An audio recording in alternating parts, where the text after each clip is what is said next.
Alright, well, I took the head off. I got that bolt loose. I had to use a pair of vice grips on it to get it off. Head gasket doesn't look, I guess it's not too bad.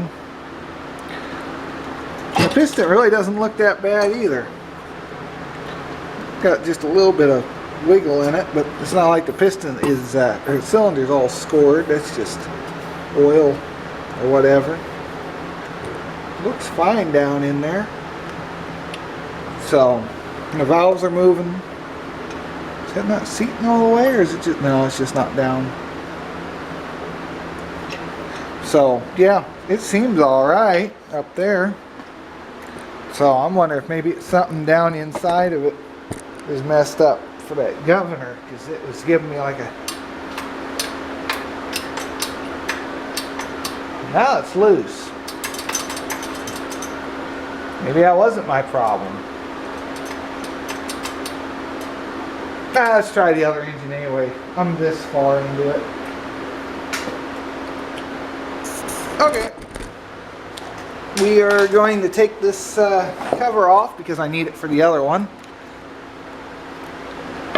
Providing I can get it off. We'll see what the inside of this engine looks like. Someone has obviously been into this because it had some sealant. Yeah, I doubt they did that from the factory. So I believe that someone's been into this engine in the past. Okay. Oh, that might be a problem too. And besides the seal spring coming out. Oh. This has a roller bearing on the end of it. That other one I don't think had a roller bearing. Might not be good.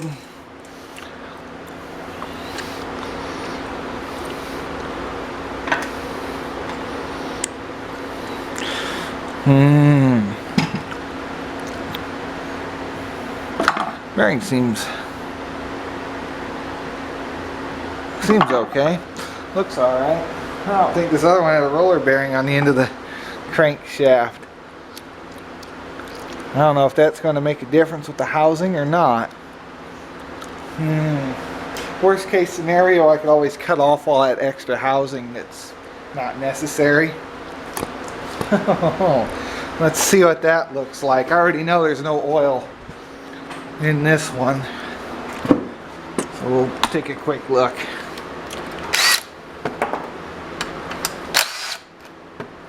Oh, might not be good.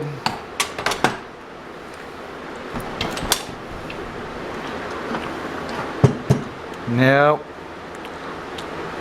But would that work? It just goes directly in. It doesn't really ride on anything, does it? I wonder if that plate's going to work.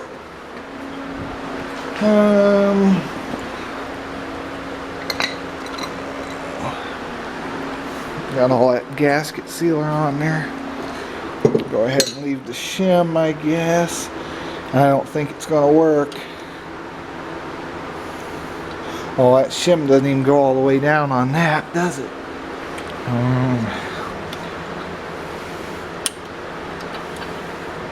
Sorry, you can't see much.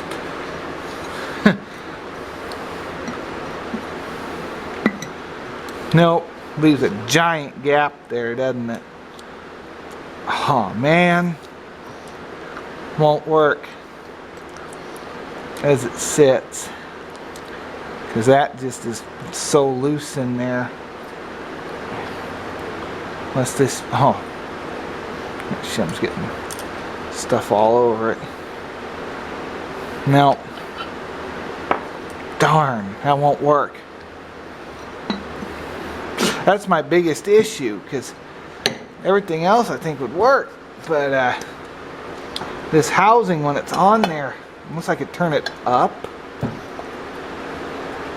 Maybe if I turned it up, I would have enough room to clear everything.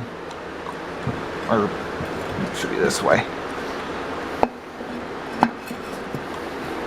Maybe it would clear everything if I turn that upward. I don't know, I'm gonna have to check that. If not, I'm gonna have to come in and try cutting all this. I don't really have anything good to cut it with, but I got a cut off wheel. We can give that a shot. I don't know where this guy was. I thought he was on that crankshaft, but he goes down only so far.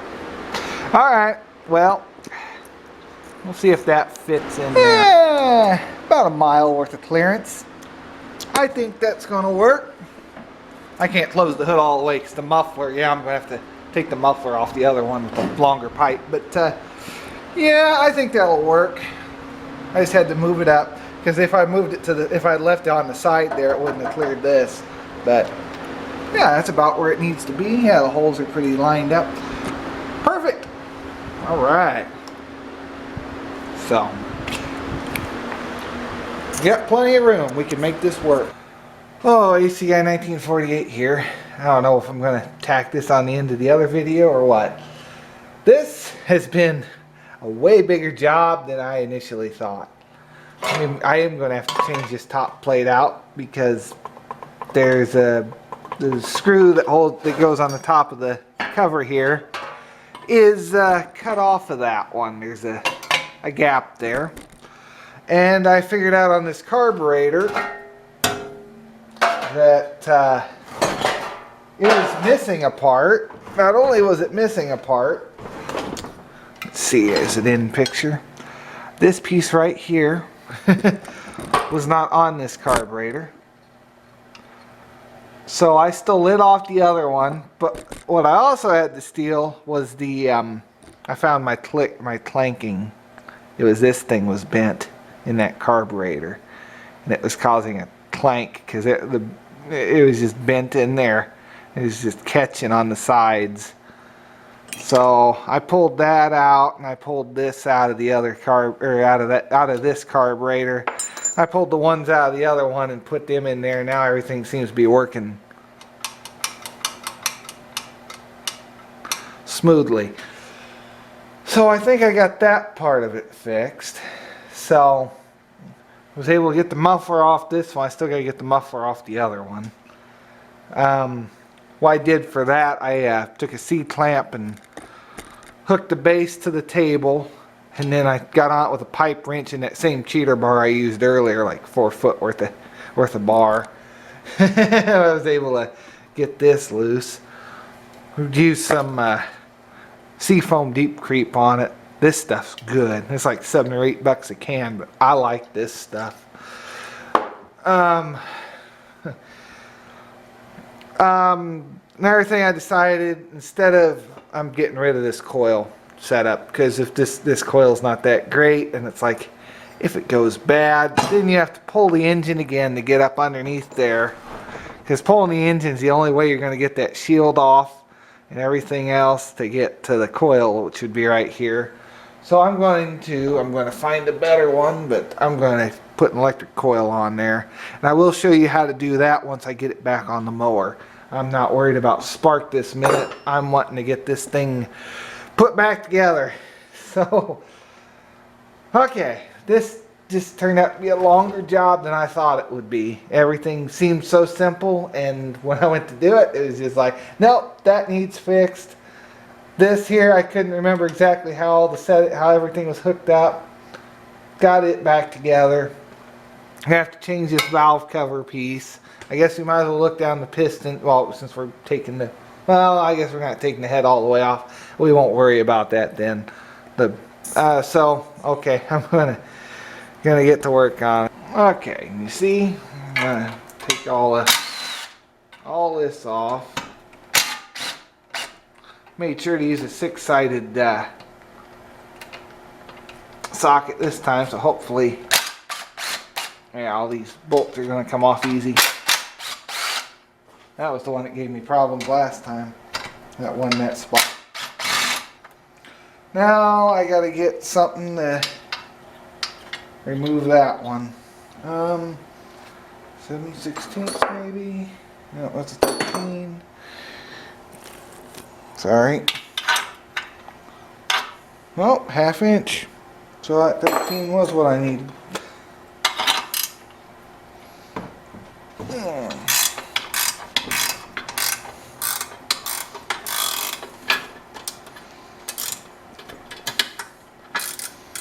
Okay, I think we got it.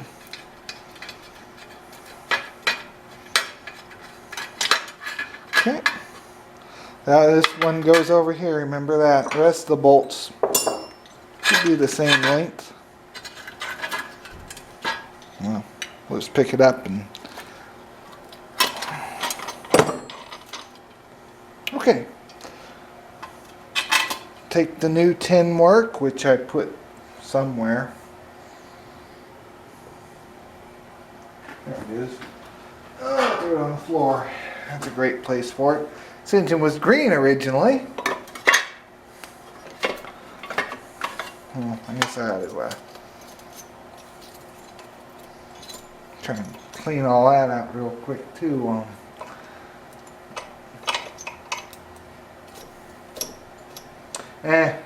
It's good. Well, alright. Do this again. Clean that out around that spark plug. Now we got to put that on. Wonder why they cut that out of there. I can't really see a reason.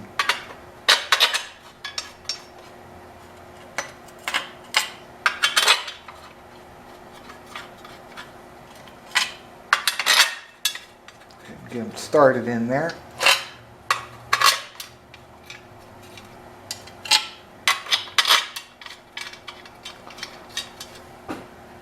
And this piece.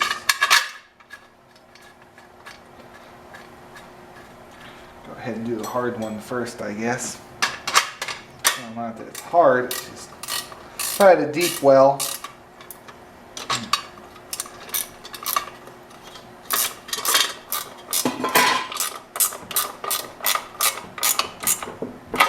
Okay. Everything else should just go on down.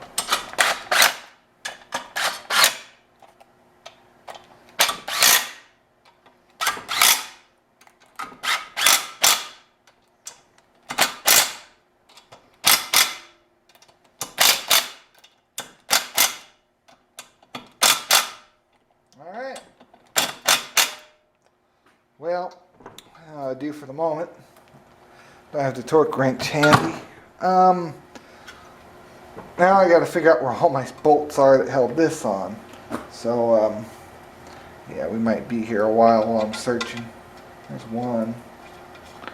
Okay, I'm going to look for those bolts. Alright, the engine is pretty well back together. Remember when you go to put this back together, there's an aluminum spacer. That goes on first. And then your pulley goes in the middle. And then this front shaft, front part of the pulley for the drive shaft goes on the front. And what I did, I took a little grease and greased this up in case it does have to come apart again. I hope not, but make life easier next time. Put the two bolts in, line them up. Remember to put your little thin plate. That actually slides over. I said it was underneath. It actually slides over the crankshaft on there and over the nut, and that lines up with the two bolt holes. It's got two little slots in it, which these screw through. I should have showed that, but I'm not taking this apart again. Next thing to do will be get the muffler off the other engine and get it put on this, and then we should be ready to mount the engine back in the mower, hopefully. Alright, well, I got the engine back in there. I skipped a lot on the video. So, yeah, on this front piece I had to move it upwards and reseal it and put it back on there. I put a electric coil on it opposed to the one that was underneath the flywheel. So, because if that ever goes out, you'd have to take the, if you wanted to do it right, you'd have to take the whole engine out pretty much. Take that, because by the time you get this centerpiece off, that falls down, but you'd have to undo all this pulley system and pull it off far enough, and you can't really get it over that shaft. So, and then you'd have to take this tin work off, and then those are two long bolts that are in there. So no real easy way other than to take the engine off in order to change that. So this is a lot easier. I just took the bolt that was on this already and some plumber's tape because I didn't have a mount for this one, a holder. There's supposed to be holders for these, but I just wrapped it around there. I had to drill out the holes on the plumber's tape just a little bit. I used only step bits on that to drill it out. Had to put it in the vise, of course, to hold it. Stole the muffler off the other engine. I used my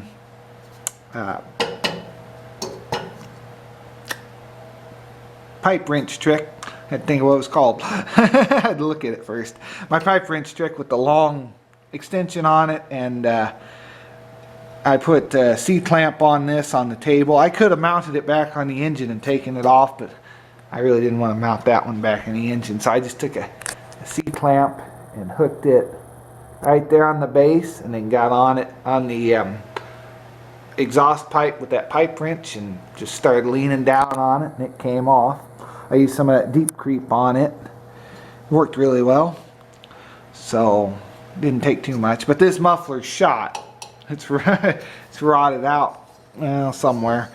It's got a rot hole somewhere under it, but it's on there just for, so you know, it will do something, but it needs replaced. Carburetor, I put a different spring down there. It's not the right spring, but I kind of have a little bit of throttle control with it, which is better than what I had before. So yeah, that's definitely an improvement. I got throttle control, the kill switch. The kill switch, I rigged it up,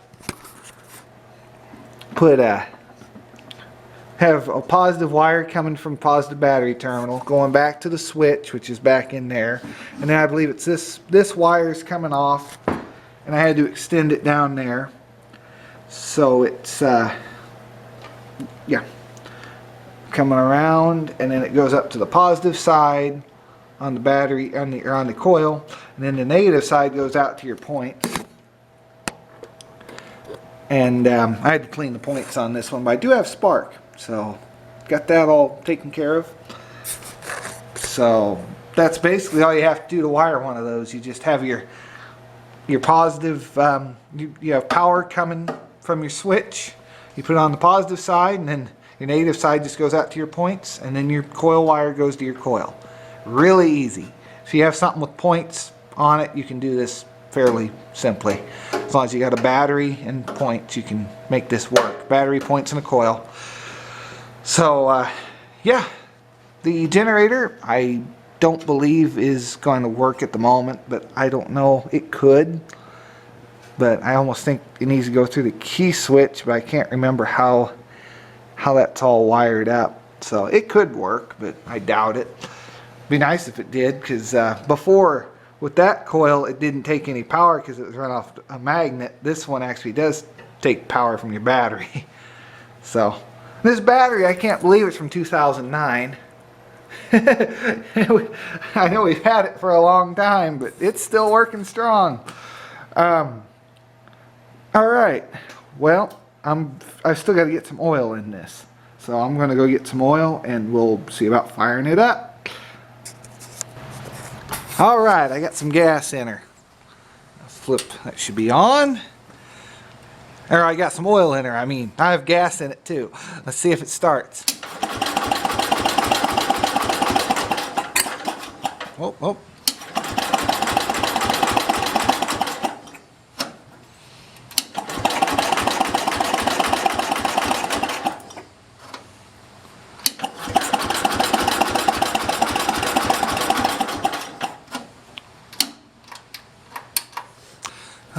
Battery connection again. Should have fixed those before I started recording. Well, maybe I'll throw a little bit of gas down the carb, and we'll see if that helps get it going.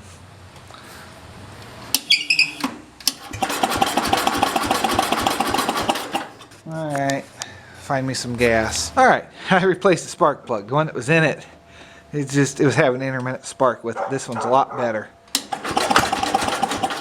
Hey, set her a little lower on the throttle there.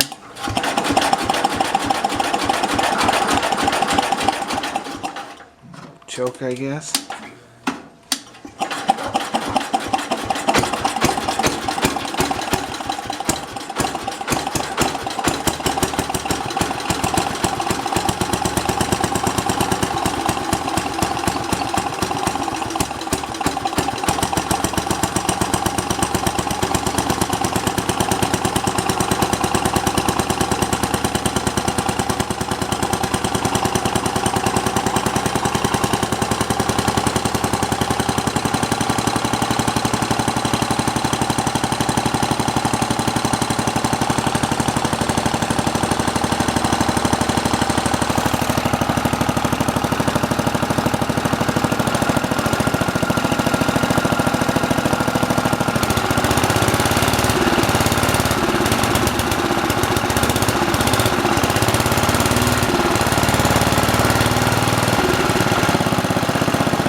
Alright, we have a runner. See how easy it starts. Oh yeah. Right back up.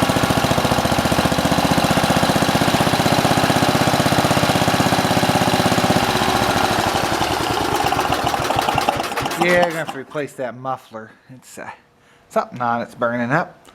It's probably that oh no, that's not supposed to burn up. I don't know what's burning up. Paint. Yeah, paint. It's got silver on it. But hey, it's a runner. They've got the... Oh, that's in, isn't it? No, it's out a good ways. I'm going to have to crank that in just a bit to get a lower idle out of it. But watch it so I don't burn myself on that muffler. Yeah, I'm definitely going to have to... The throttle's not really doing anything, so I've probably got the governor out of adjustment or something. Something's not right now.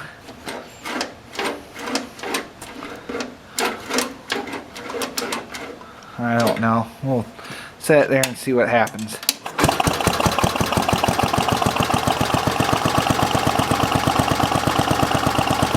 The idle's good.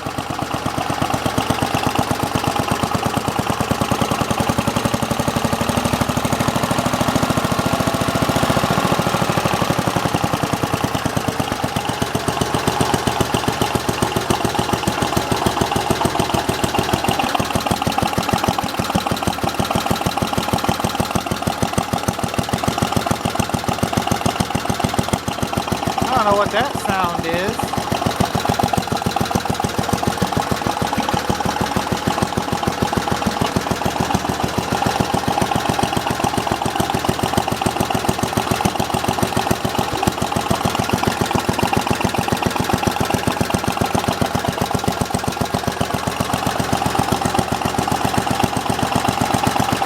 No, throttle's not doing anything now.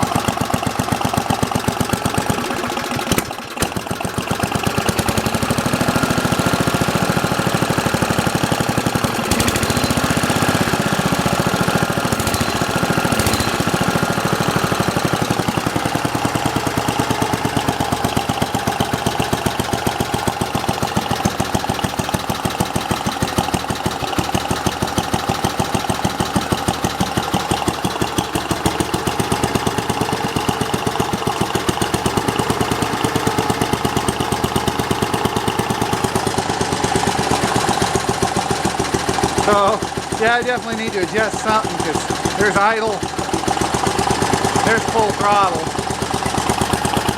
It does make a difference, but very little.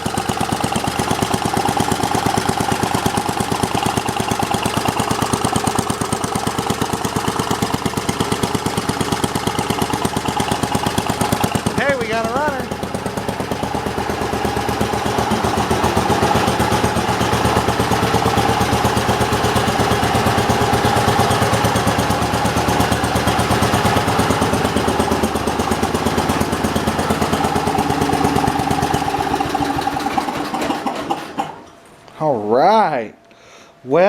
I think that's going to do it for this video. I'm very satisfied with the results here. I've got to do a little bit of tweaking and make sure I don't burn my shed down. But yeah, it's I'm pretty happy with that. It took a lot of work to get from point A to point B, but we got there. I started on this about 3:30 and now it's like 8:21, but I had to go. My last update was like around like 6 o'clock or so. I had to go shopping, get some stuff and get some oil for this thing, and then I came back and had some other stuff to do. But so yeah, this one's a runner. Alright, that's going to do it for this video. I'll see you in the next one. Have a great day. Thanks for watching. I know this was a long video, but got there in the end.